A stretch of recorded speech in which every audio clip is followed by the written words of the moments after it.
All right, y'all. So today we are going to be breaking down Chloe and Halle's brand. Let's get into it. Okay, so Chloe and Halle are sisters. Chloe is 2 years older than Halle, but they have been stars since day one. They've acted since they were younger, but they are mostly known for their covers on YouTube.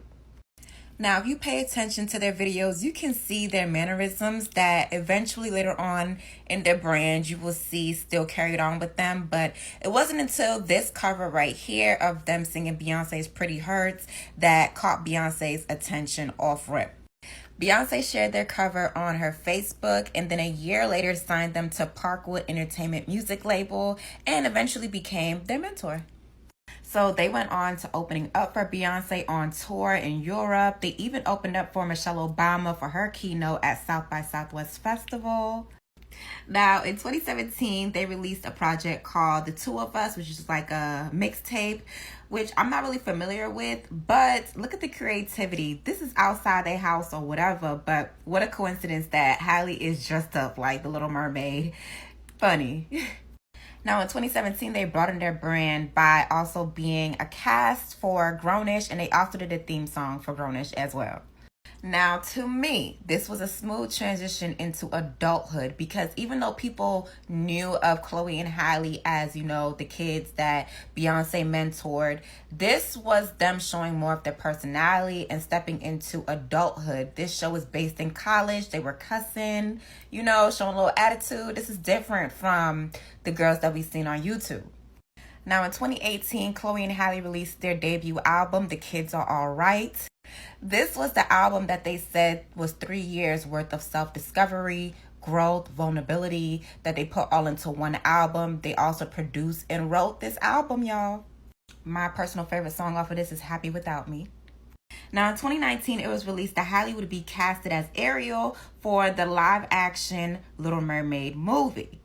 This was huge as a fan because not only is this the first Black Little Mermaid, but also Halle's voice is perfect for Disney. Like, great. Now in 2020, Chloe and Halle released their album Undone Hour, which to me was like a declaration of independence and going into their Good Girl Gone Bad era.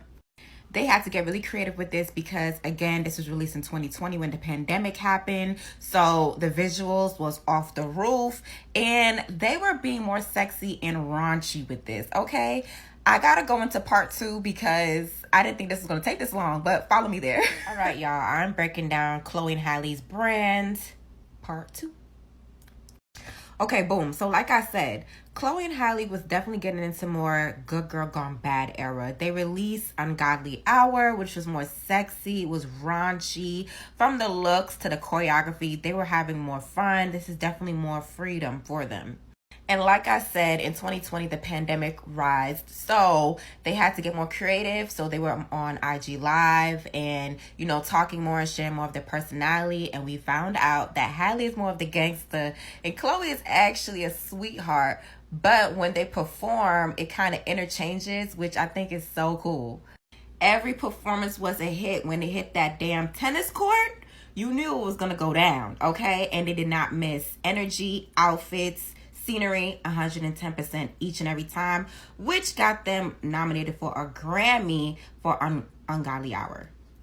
Now, of course, while Halle was overseas filming Little Mermaid, Chloe and Halle was still doing IG Lives, but Chloe got more into her skin and was showing more of her sexiness and who she really is behind the scenes. Now, Chloe was in her underwear, girl, twerking and showing more of her sexiness, but more so embracing her body. And a lot of people who grew up with Chloe and Halle was kind of surprised because, again, we're used to them being little kids off of YouTube. But again, this is their Good Girl Gone Bad era, okay? Embrace it. We love it. Chloe still let it be known, okay, she's still that girl. She performs, she writes her music, she produces, she creative directs, she acts, all of that. And it's showing, and she's just being in her skin, performing on her own and putting out covers on her own as well. And she's doing great. I think these two have a very bright future. They are multi-talented and they have a very strong support system behind the scenes and with their fan base. Whether they're solo or continue to be a duo, it doesn't matter. At the end of the day, they're still sisters and they will be well off, okay? Multi-talented, multi-bags, period.